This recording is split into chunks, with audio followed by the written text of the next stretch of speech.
இன்னைக்கு செய்ய போகிறது சீஸ் முட்டை தோசை. அதுக்கு தேவையான பொருள் தோசை மாவு, ஒரு முட்டை, சாம்பார் தூள், கருவேப்பிலை பொடி, மிளகு ஜீரக பொடி, சீஸ், எண்ணெய்.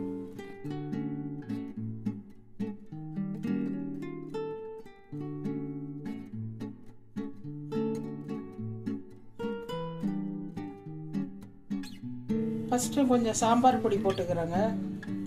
அதுக்கப்புறம் முட்டை போட்டு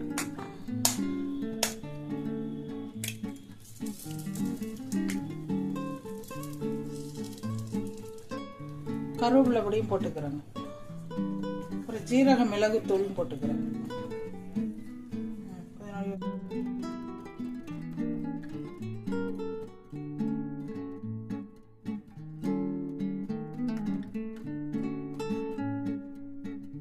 லாஸ்டா சீஸ் போட்டுக்கலாம்.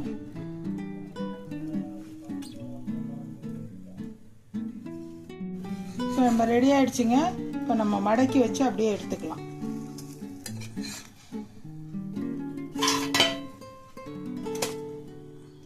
இதோ பாருங்க ரெடி. உங்கள் வீட்லேயும் செய்து பார்த்துட்டு எப்படி இருந்துன்னு சொல்லுங்கள். அது கூட நான் தனியாக சட்னி வச்சுருக்கேன், தொட்டு சாப்பிடுங்க, சூப்பராக இருக்கும்.